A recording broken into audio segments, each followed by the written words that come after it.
de Raoul Fernandez. Que s'est-il passé? Le contact entre les deux hommes et les nerfs chute d'Alex Marquez.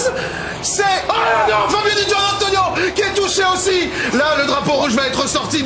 Le Grand Prix le plus catastrophique de la saison, c'était ici, à Barcelone-Catalunya. Brad Binder manque à l'appel, 2 drapeaux rouges, 2 grosses blessures. C'est le résumé du Grand Prix de Catalogne MotoGP 2026. Il est 14h et le départ est donné. La grille de départ qui part sans Brad Binder et un bon départ de Fabio Quartararo et de Johann Zarco qui vont remonter très vite dans le Grand Prix. La plus grande bagarre dans ce Grand Prix pour ce début de course, c'est Pedro Acosta qui part en pole position suivi d'Alex Marquez et de Raúl Fernandez qui se battent pour gagner. Jorge Martin, lui, au deuxième tour de course, va attaquer sur Franco Morbidelli pour le gain de la 5e position. L'attaque de Jorge Martin sur Franco Morbidelli. 5e position pour le Martinator. Dans le même tour, le Martinator attaque Alex Marquez. Ah oui. C'est un sacré contact qu'il y a eu, donc raison pour laquelle il est parti dans la partie verte, Alex. Début du 12e tour, tout était calme jusqu'au virage 10. Et puis... de Raoul Fernandez. Que s'est-il passé? Le contact entre les deux hommes et les nerfs chute d'Alex Marquez. C'est... Oh non, Fabio Di Gianantonio qui est touché aussi. Là, le drapeau rouge va être sorti. Le premier drapeau rouge de la course est de sortie et les pilotes ont gravement chuté. Pedro Acosta se fait aider par Toprak Razgatoglu et Jack Miller, les deux Pramac Yamaha, car il a crevé et sa moto s'est coupée d'un coup.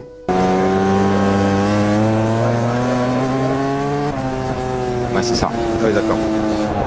C'est la moto qui a coupé. Qui a coupé, oui. Et Alex Marquez, bien sûr, qui a été extrêmement surpris de voir la moto ralentir comme ça, qui a pas pu changer sa trajectoire assez rapidement. Un nouveau départ est donc redonné, mais malheureusement, le premier virage ne se passe pas comme prévu. Deuxième. Premier virage, vous avez vu comment c'est la chute derrière. Un deuxième drapeau rouge est donc agité et nous allons avoir le droit à une deuxième course sprint dans le week-end. Pecco Bagnaia, Joan Mir et Johann Zarco sont tombés, mais le plus mal au point dans cette chute, c'était Johann Zarco. Troisième départ dans cette journée de Grand Prix, Fabio Di Gianantonio fait beaucoup de wheeling et le poleman réussit à rester poleman au premier virage. Fernandez qui va se placer à la 3e position, attention à l'attaque de Jorge Martin. Ouais, et Pecco Bagnaia est bien parti, il est 5e et Fabio est 6e. Mais encore une fois, le premier tour, il y a eu un crash. C'est Jorge Martin qui est tombé à cause de Raúl Fernandez. Et il va pousser à la faute Jorge Martin. Erreur de Raúl Fernandez. Dernier tour dans ce Grand Prix de Catalogne, tout est calme jusqu'au dernier virage du circuit. C'était pas imposé. Alors, Ayogura qui est venu toucher Pedro Acosta dans le dernier virage. Pedro Acosta, alors 4ème, chute et offre la victoire à Fabio Di Gianantonio, suivi de Joan Mir et de Fabian Jaeger sur ce podium. Salut tout le monde, juste vous rassure, on est encore en train d'attendre le résultat des examens. J'ai la minerve, mais elle me dérange plus qu'autre chose. Et c'est surtout le genou, c'est les ligaments qui ont lâché. Mais le fémur n'est pas cassé.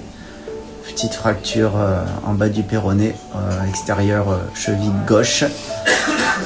Donc voilà, je vais vous tenir au jus et simplement pour vous rassurer quand même. Plus de peur que de mal on va dire. Mais voilà, je vous tiens au jus. Dodo à l'hôpital ce soir parce qu'ils veulent me tenir sous contrôle. Et puis on verra. Salut. De son côté, lui, Alex Marquez est victime d'une fracture marginale de la C7 de la clavicule droite. Il a été opéré avec succès aujourd'hui. Merci d'avoir regardé ce résumé de ce Grand Prix de Catalogne complètement dingue. C'est un très rare résumé, 5 minutes. N'hésitez pas à vous abonner, à liker et activer la cloche sur YouTube et à republier partout autour de vous. C'était Mecha Faute Actu et je vous dis à une prochaine pour un prochain résumé. Mais aussi je vous dis aux 24h du Mans, du vendredi 12 au dimanche 14 juin. Et le programme arrive bientôt sur Instagram. Salut!